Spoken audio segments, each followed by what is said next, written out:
Raabantiin jedhama. Gaheen hojii kooti walitti qabaa fokkasuma yuunivarsiitii madda walaabuudha.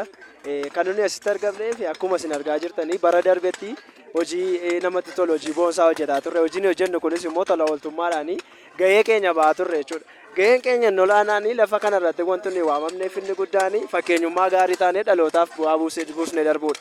Akkuma kanas immoo hojiiwwan geelaa hojjechuudhaaf inni olaanaaniif inni guddaan wanti tokkummaa yoo qabaanne tokkummaa keenyarraa dhaloonni dhufanii tokkummaa keenyatti hirmaatan akkamitti akka hojii kana adeemsifnu gaafa arganii gara hojii waaqayyootti dhufuu akka isaan danda'anidha. Kanaafiyyuu bara darbe marsaa lama hojjennee turre bara 2014 keessatti bara kanas immoo yeroo jalqabaatiif ji'a tokkodha ergi dhufne gibbii kanatti gallee barnoota jalqabne yeroo baay'eedhaaf gaafachaa turre garuu haalli tokko waan hin mijanneefitu sa'aatii kana geenye jirra jechuudha. Kanaaf immoo hojii boonsaa namatti tolu kana fedhii keenyarraan kan ka'e wanta nutti dhaga'amerraan kan ka'edha malee dirqaminurra jiru olaanaa yoo jiraate tokko wanti kun ivaanjiidhaafis hin ta'a. Dabalataanis immoo hojii garaagaraa gibbii kana keessatti hojjetaa jira. Hojiin hojjechaa jirru hojii tola ooltummaa baay'ee isaanii hojjetaa jira.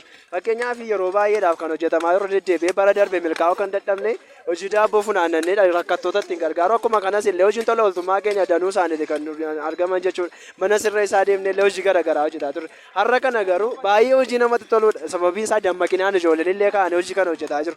Dammaqinaan kan nuyi kaaneef immoo inni guddaaf olaanaan tokkummaan gidduu jiru mul'isa. Tokkummaan gidduu jiru kun immoo cimee akka itti fufuu fi hojiin kun jalqabee jira jechuudha. Tolee guddaa galatoomii akkuma beekamus wanti kun ta'umsa kaka'umsa guddaa fi waan nama onnachiisudha waan ta'eef akkasumallee ergaan dabarsitu yoo jiraate jechuudha ijoollota fookasii keessa jiraniif isa ta'u isaan ala barattoota jiranii fi ergaan natti qabdu yeroo dhumaatiif meesti. Yeroo darbe akkuma beekamu yuutuubii keenya irratti illee darbaa ture deeme kun namooti baay'een illee sabiskiraayib godhaa turani baay'ee namoota nama gammachiisudha. Gibbiin illee wantoota gurguddaadhaan bukkee dhaabataa tureera jechuudha. Ammas immoo bara kana akkuma isin beektan gara hojii kanaatti hojii dhufuudhaaf fedhii kan qabdan nu deeggartanii hojii kana hojjechuudhaaf hojii tola ooltummaa kana yeroo kan muraasaa fi kana keessatti hojjechaa jirra. Yoo waaqayyo nu gargaare immoo torbee 2-3 booda gara magaalaa baanee ayyaana erga walii hojii kabajnee booda gara magaalaa baanee hojii kana hojjechuuf jechaa jirra. Kanaaf iyyuu kottaa hojii waaqayyo walii wajjin hojjennu. Hojiin kun hojii boonsaadha. Hojii waa'ee keenyaatti nuufis hojii bu'a qabeessadha. Qaama keenyaaf iyyuu gaariidha. Kanaaf iyyuu fookas tokkummaan isaa asirratti mul'achuu qaba. Fookas akkuma kanaan dura hundeeffamni isaa wangeela lallabuu ta'e akkuma kana dhalootatti wangeela himuu ta'e bara kanas immoo karaa kanaan dhalootatti wangeela lallabuutu nurra jiraata. Kanaaf iyyuu jabaadhaa iddoo jirtanitti nu jajjabeessaa. Asirratti immoo nu daawwachaa kan jirtan barattoonni fookas madda walaabuu bara 2000 irraa kaatanii amma 2014tti eebbifamtanii asirraa kan baatan bakka jirtanitti sabiskiraayib nu godhaa nu daawwadhaa gooftaanis na eebbisu jechuun barbaada. Naa'ol Taamiruun jedhama. Fookas madda walaabuu keessaati itti gaafatamaa ittaanaa ta'etanii kan inni hojjedhu akkasidha. Hunda dursa immoo waaqayyoof galannaa ta'u carraa kana kan nu laate. Ayyemee haala ijoollonni fookasii madda walaabuu asitti walitti qabamuun isaanii irraan kan keessi akkasumas akkuma beekamu mooraa mana barumsaa madda walaabuu yuunivarsiitii qulqulleessaa jiru. Kanaan wal qabatee kanaaf akka kakaatan kaka'umsa kan maaliitiin akkas gootan ka jedhu gaaffii kana isin dhiyeessa dura maaltu kaka'umsa kanaaf akka kana gootaniif maaltu isin kakaase? Ishee galatoomi gaaffiin kee gaaffii bu'uuraati. Inni guddaan ta'iin kun ta'aa kan jiru madda walaabuu yuunivarsiitii keessattidha. Kan ittiin ta'aa jiru immoo miseensa fookas madda walaabuu yuunivarsiitii yookaan immoo tokkummaa barattoota fookasii keenyaatiinidha kan ta'aa jiru. Ta'iin kun kan ta'aa jiru immoo kanfaltii tokko maleedha. Jaalalaan jechuudha. Namni akkuma beekamu namni asii hojjetaa jiru kun hundumtuu nama sadarkaa tokkorra jirudha. Barnootaanis haa ta'u umuriidhaanis wal ajajamuudhaan dhufee kanas jiru kuni kanfaltiitu kanfalamaaf otoo hin ta'in jaalala mul'isuudhaaf biyya Baalee keessatti yookaan madda walaabuu yuunivarsiitii keessatti fakkeenyummaa ta'uudhaaf ulfina isaa gatee namni hundumtuu dargaggummaa isaa dhiisee akkuma argaa jirtan kan awwaarri kun asiitii itti ka'aa jira. Namni seeftii isaa eeggatee dhufe hundumtuu seeftii isaa kana gatee kanas hojjechaa jiruu fi jaalala mul'isuuf yookaan tokkummaa mul'isuuf fakkeenyummaa ta'uudhiif jechuudha. Sababiin kaka'umsa kanaa immoo madda walaabuu yuunivarsiitii kana faana tokkummaadhaan hojjechuu waan barbaanneef yookaan immoo mooraa keenya miidhagsuu waan barbaanneef yookaan immoo hawwiin ijoollee keenyaa mooraa kana qulqulleessuu waan ta'eedhaaf jechuudha. Kaka'umsa kan nu ta'e miseensi keenya guutumaan guututti fedhii waan horateef gaafa nuti hojiidhaa kaane waan hin ajajamuuf waan nuti hin hojjenna jenne daqiiqaa keessatti hin hojjenna jedhee nu duukaa waan piraaktisii gochuudha waan ka'uufidha wanta biraa miti cimina koree otoo hin ta'in cimina miseensaati jechuudha walumaa galatti kan kaka'umsa kana nuuf godhe isa kanadha inni biraan immoo hojii bardarbee irra dhaabbannee bardarbe fedhiin barattoota keenyaa guddaa waan ta'eef baranas immoo sababii miseensi keenya hojii kana itti fufnee hojjechuu qabna jedheedhaafi kaka'umsi nuti horannee jechuudha. Baay'ee guddaa galatoomii dhugaa dubbachuuf immoo hojii baay'ee nama boonsudha. Akkasitti dargaggoonni walitti qabamanii haala kana keessatti hirmaachuun isaanii meedhuma irratti barattoota kanaanis haa ta'u fookasii madda walaabus haa ta'u madda walaabuu yuunivarsiitiinis waan jettu yoo qabaatte gamanumaan carraansii kenna. Baay'ee gaariidha.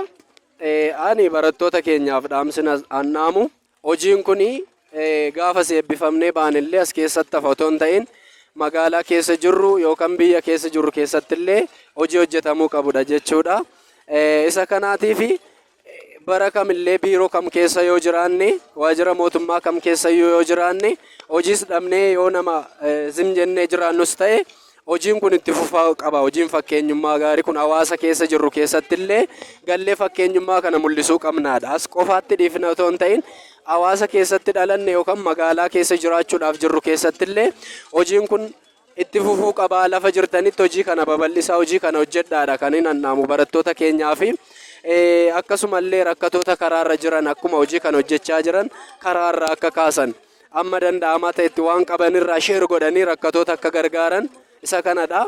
Madda walaabuu yuunivarsiitii immoo galateeffachuu kan hin barbaadu bakka nuuf kennanii akkaataa nuti hojii kana meeshaa isaa hundumayyuu instrumentii kana isaantu nuu mijeesse jalqaba irratti galateeffachuun barbaada.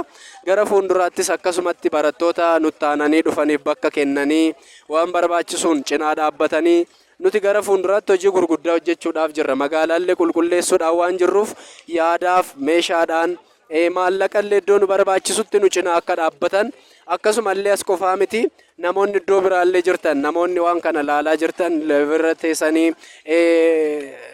telegiraamii irras haa ta'u yuutuubii keenya jala galtanii namoonni waan kana laalaa jirtan nu qunnamaa fookas madda walaabuu yuunivarsiitiidha hojii kana hojjechaa kan jiru nu jajjabeessaa maallaqaanis haa ta'u yaadaanis haa ta'u nu cinaa dhaabbadhaa kanaan caallatti hojii guddaa mootummaadhaan waliigallee hojjechuudhaan waan jirruufi keessumaa ammoo namoota harka qalleeyyii deeggaruudhaan waan jirruuf akkasumallee ijaarsa ittiin barattoonni tokkummaan kun wal ga'anii itti waan adda addaa leenji'an ijaaruudhaan waan jirruufi waan qabdaniin nu cinaa dhaabbadhaan jedha namoota iddoo biraa jiraniinis galatooma. እሺ አመሰግናለሁ። ስሜ ነብዩ ማቴዎስ ይባላል። የኢቫሱ ክርስቲያን ተማሪዎች ህብረት አስተባባሪ ነኝ። በዚህ ሰዓት አሁን የፎከስ ተማሪዎች እየሰሩት ባለው ስራ እጅግ በጣም ደስተኛ ነኝ። በመጀመሪያ ደረጃ መጽሐፍ ቅዱስ የሚያስተምረን እኛ ክርስቲያኖች በሁሉ ነገር ምሳሌ መሆን እንዳለብን ያስተምራል። በሁሉም በመናደርጋቸው ነገሮች ሁሉ ምሳሌ ለሌሎች መጣጣም ነው። ስለዚህ ምናልባት አሁን የምናደርገው ነገር ለአሕዛብ ተማሪዎች ቀልድ ሊመስል ይችላል። ተቀባይነት የሌለው ወይም ምናሾፍ ምናምን ሊመስላቸው ይችላል። ነገር ግን አንድ ነገር እናምናለን። ሰው ዘንድ መልካም አስተሳሰብ እንፈጥራለን።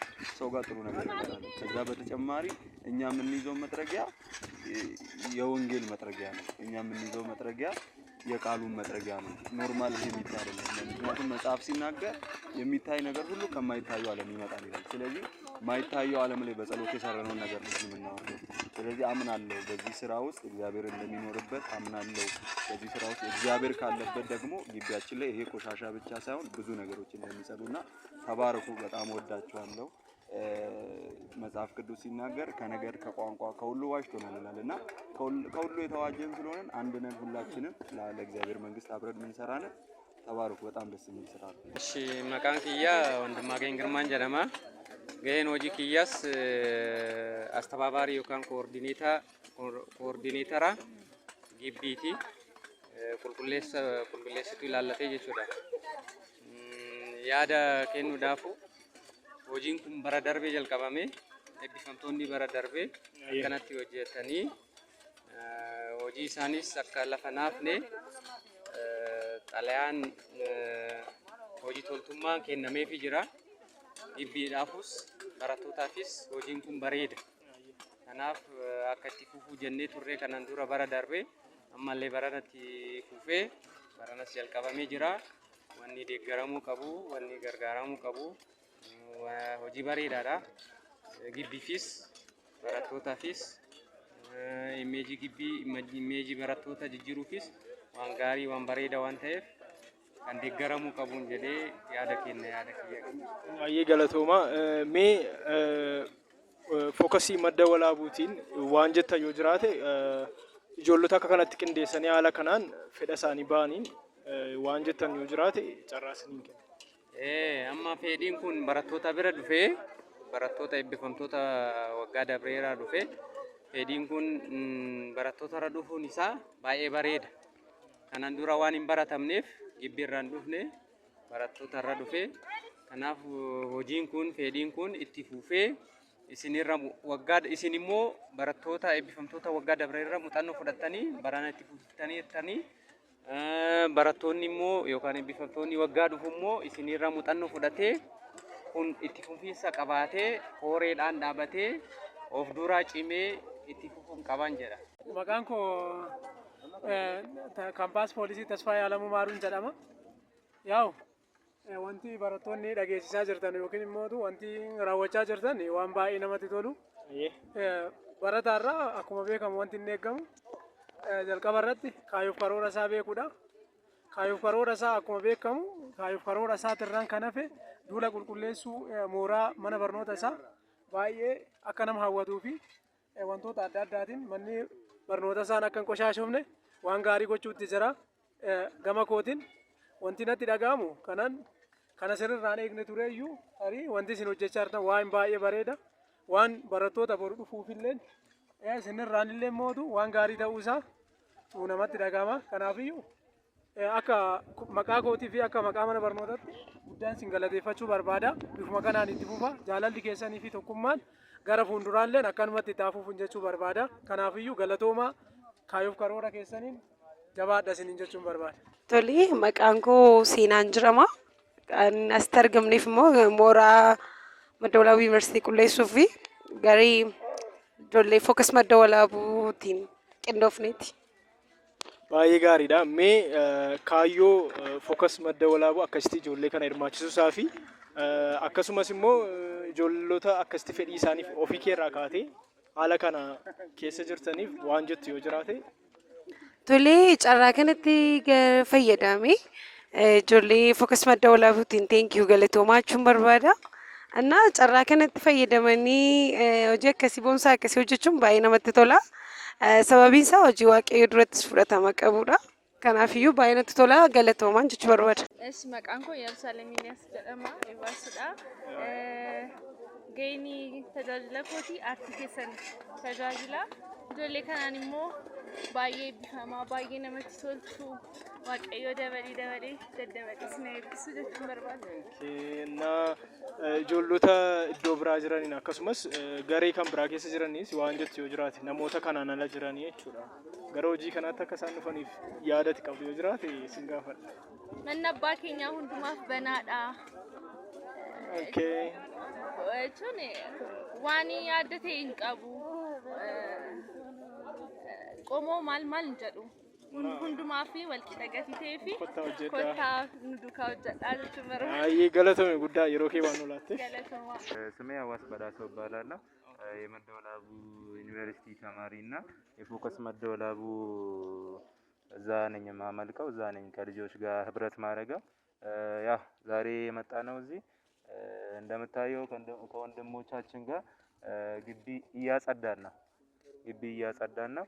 የፈቃደኝነት ስራ ነው። ይሄ ማንም ሊሰራ የሚገባው ስራ ነው። በተለይ ደግሞ ከኛ ክርስቲያኖች ከተባልነው ከክርስቲያን ብዙ የሚጠበቅ ስራ ነው። ያው እንዲህ ይላል አይደለም፣ ሰዎች የእናንተ መልካምነት ስራ አይቶ አባታችሁን እንዲያመሰግኑ መልካምነታችሁ በሰው ሁሉ ፊት ይሁን አይደለም የሚለው። ያው እኛም ደግሞ ዛሬ እየሰራን ያለነው ክርስቶስ ያስተማረንን አንድ እሱን ይዘን እየሰራን ነው። ሁለት ደግሞ ያው ለህሊናችን ለአእምሮአችን ሰላም የሚሰጠን ስራ እየሰራን ነው። ይኸው ከወንድሞቻችን ጋር ፈታ ብለን መደ ወላቡ ዩኒቨርሲቲ በደንብ ፈታ እያረግናት ነው።